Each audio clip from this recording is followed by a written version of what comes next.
un poquito introducción en español. Me preguntas cómo empezó a escuchar de audiolibros. Realmente solo he escuchado audiolibros por 2 o 3 meses antes de que empezó un libro y no terminó porque siente no entiendo suficiente, es muy difícil, pero tengo unos consejos y vamos a empezar.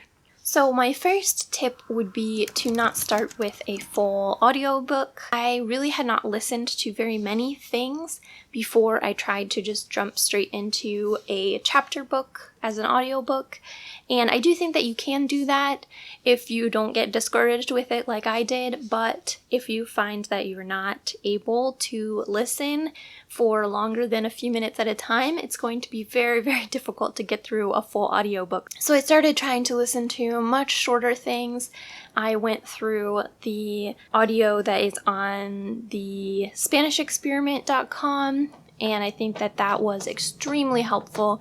I did talk about how I did that in a vlog, so I will link that. Basically, I tried to transcribe things as I was listening to them. That was very, very helpful for kind of training my ear. Another kind of stepping stone that I used was shorter length audio productions. So like my library has some Disney content. They also have some children's books. So I listened to some books that were like 20 minutes long, and I would usually try to listen to it several times if possible, if I wasn't too bored with it. And that really helped to extend the amount that I was able to focus on. The next thing is to find something with a fairly simple subject, and again, this does not have to be a full-length audiobook. Something that I try to listen to are podcasts. A lot of times podcasts are actually more difficult than audiobooks because they are pretty casual, so people are often speaking at full speed, whereas audiobooks are very, very slow-paced. But I did find certain podcasts that I could listen to. For example, the podcast Meditantes, which is about meditation. So it's often a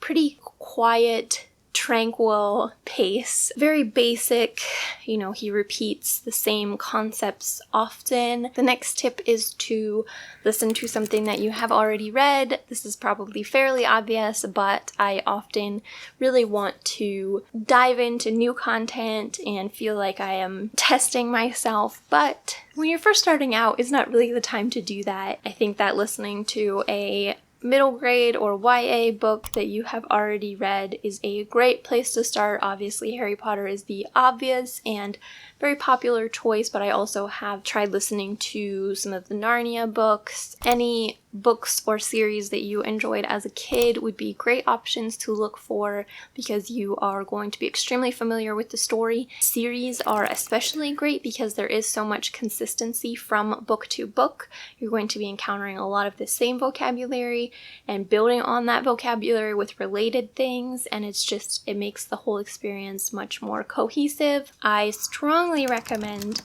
listening to one chapter at a time. When I'm listening to audiobooks in English, I don't pay attention to chapters at all, so this was kind of a foreign concept to me, but I noticed how much it helped me when I accidentally stopped at the end of a chapter one time, and the next time I listened, I just jumped into a new chapter and I didn't have to try to remember what had been happening. And ever since then, I have made a very, very concerted effort to always listen to one whole chapter at a time. Has helped me so much. This is something that is easier to do often with YA books or middle grade books because they often have more cohesive chapters, whereas adult books often don't have chapters at all, or the chapters don't necessarily tell a cohesive story on their own. And finally, do not feel discouraged at all if you have to go back. I don't recommend going back if you still know what's going on. If you are not lost as to where the plot is, then I would just keep going. But if you do find yourself being lost, there is absolutely no shame in starting the chapter over.